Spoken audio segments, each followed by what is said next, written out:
dust has barely settled from the federal election, and the Premier is already opening the door to the idea of Alberta separating from Canada. The Premier says that she's allowing Albertans to directly participate in democracy, but we know when there's smoke, there's fire. And she's fanning the flames of division and mistrust instead of focusing on national unity in a time of global uncertainty.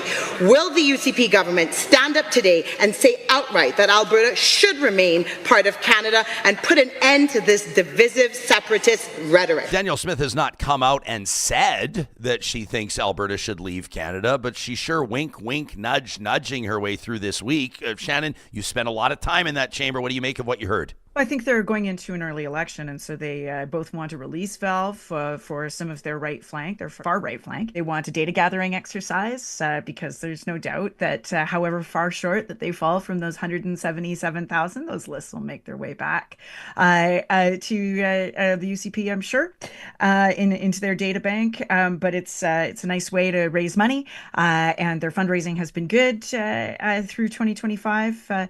I think they're just going into an early election. This is a way to let a little of the air out of the balloon, but also maintain some momentum so that she can run against the federal government and Mark Carney either this fall or early in the spring. Shannon, just strategically, what would be the justification? I mean, that would be a very early election, like a really early election. What's the justification? Well, she's got an electoral boundaries commission that's out there doing its work right now, and it is going to propose at least, I think, 3 or 4 more seats, if I'm not mistaken. I'd have to check how many.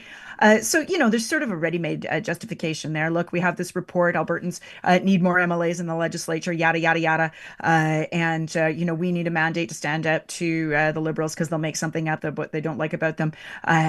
So we need to go early. That's what I see. Ken, I've reminded this audience before that earlier in your career, you remain one of the authors of that firewall letter with, basically conservative royalty in Western Canada, including, Tom Flanagan, obviously Stephen Harper, a big part of that. But you have always, in follow-up, reminded the audience that the intention of that firewall letter was a stronger Alberta as part of a stronger Canada. So how are you wrapping your minds around what you're seeing right now with the separation talk? And may I ask you to explain it to the non-conservatives in our audience, what this is doing within conservative circles? Not everybody agrees, I'm sure. Alberta separation is a fringe issue. It has a tiny bit of support in any real sense. There was a quasi-separatist party running in the last election, the Buffalo Party or some weird name, and they got like decimal points, fractions of decimal points of support. And so it's just a fringe, stupid issue. But let's be clear what's going on here. And I'm just going to repeat what I've been saying on your show for the last 3 weeks. I don't know whether this government is guilty on the AHS stuff, but sure as heck are acting like they are. They're coming up with the most crazy distractions, tipping their hand to fringe populists, and all of this stuff is to me looks like someone who feels awfully guilty and wants to get an election out of the way before the proverbial dark stuff hits the fan. And so I think that's more what's going on here than anything else. I know there's an RCMP investigation going on. I know people are being interviewed for that. That's probably going to take some time to wrap up. And if anything comes of it, it'll pop up sometime later this fall or early next year. And so that's a pretty nice thing you want to get out of the way. You want to get an election out of the way before that happens. So that's what I think. They're getting out of the way of that freight train that they see coming.